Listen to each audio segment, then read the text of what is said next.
سلامونه نیکلی دوستانو. نن ډیره عجیبه او جالبه موضوع مې درته راوړی دی. دا هغو خلکو دپاره دی چې د لیفټ او اوبر ډریوران دي.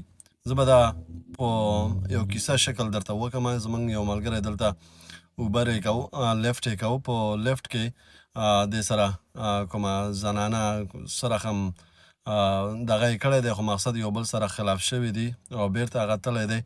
شکایت یې کړی دی دې باندې، شکایت یې کړی دی چې مثال دا ما سره ناوړه چلند یې وکړو، یا دا یو شکایت یې وکړو چې هغه د لیفټ پالیسي خلاف شکایت و. یعنې مثال که چېرته دغسې حالات په واقعي توګه باندې پیښیږي نو لیفټ کولی شي چې ستا اکاونټ بند کړي. نو هغې بیا ما ته زنګ ووهو چې دغسې حالت راته پېښ شوی دی او دغسې زما اکاونټ ډي اکټیویټ شوی دی. نو اوس هغه ساعت کې وایي زما کامره هم چالانه نه وه چې زه اوس وکولی شم چې ثبوت ورته وړاندې کړم چې دغه ټایم باندې چې ما دغه جلکۍ جګ کړی و، ما په دغه ټایم مې جګ کړی او په دغه ټایم ما ډراپ اف کړ او کوم خبره نشته دی، مشکل نشته. وایي په هغه ساعت کې زما کامره هم خاموش و، یعنې زما کامره فعال نه په داخل د ګاډي کې. نو هغې نه وروسته بیا یو ورځ بعد 2 ورځ بعد یو بل ایمیل راځي د اوبر له خوا نه ورته راځي، ورته ویلي چې موږ ته د لیفټ نه دغه راته راغلی دی چې تا وایلیشن کړی دی، یعنې کوم داسې یو کار دی کړی دی چې هغه اګینسټ د پالیسي ضد دی، یعنې د کمیونټي ضد کار دی. دغه موږ ته راپور راغلی دی د لیفټ له خوا نه. نو هغې د خاطره موږ ستا اکاونټ ډي اکټیویټ کوو، یعنې هم د لیفټ څخه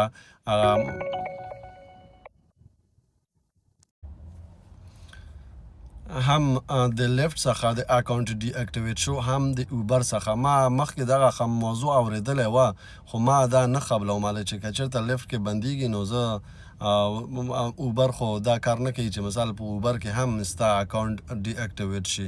خو دغه موضوع واقعي توګه دغه هلته په سین لیوس کې پېښ شوی دی. زموږ یو وطندار و چې هغې سره دغه کار شوی دی چې هغې بیا ما سره تماس ونیو چې زه څه وکړمه.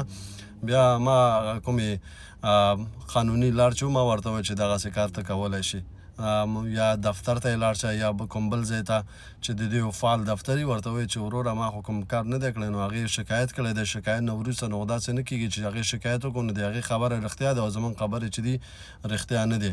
نو هغې د خاطره دوستانو که چېرته تاسو ډریوران هستئ او تاسو د لیفټ او اوبر ډریوري کوئ، حد اقل تاسو باید چې کله ګاډي ته دننه کېږئ سورلۍ جګوئ، تاسو باید کامره فعال ولرئ په ګاډي کې. باید همیشه 24 ساعته کامره باید ستا په ګاډي کې وي، ځکه دغه دې د خاطره ښه دی چې هم ستاسو د ټکر د خاطره ښه دی. که چېرته تاسو احیانا خدای ناخواسته ټکر کوئ نو هلته به هم که چېرته ته ملامت نه یې نو هغه کامره کولی شي چې ستا دغه ثابت کړي چې ته ملامت یې او که نه. هم داخل د ګاډي کې که چېرته څوک در باندې شکایت کوي کسټمر چې دی دغسې کار وکړه، ته هغې دپاره هم کولی شي چې دغه موضوع ورته پاک کړي او لیفټ ته ولېږي چې مثال دغسې نه ده، دغه موضوع دغسې دی، دغه دی.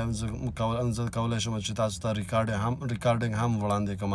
نو د دغسې موضوع څخه لرې ساتلو له خاطره د کامرو څخه استفاده وکړئ، خصوصا که چېرته بیخي د لیفټ او اوبر ډریوران هم ناست دی. تاسو باید د کامرو څخه استفاده وکړئ چې مثال په لارو کوڅو او سړکونو کې که چېرته ټکر کوئ نو هغه کامره تا دپاره ډېر او مهم کار درته کوي چې مثال ته د ملامتیا نه وباسي. که چېرته ته ملامت نه یې نو هغه کامره ستا دپاره یو صحیح ریسورس دی چې ته انشورنس ته وړاندې کړې او هغې ته دغه ثابت کړې. بس دغه موضوع وه، کولی شي چې د ملګرو دوستانو سره او هغه کسان چې ډریوران دي هغې سره دا شریک کړي تر څو د دغې موضوع څخه باخبر اوسي. بیا هم په خدای مسپارم، کمنټ سبسکرایب کړئ او نورو دوستانو سره شریک کړئ.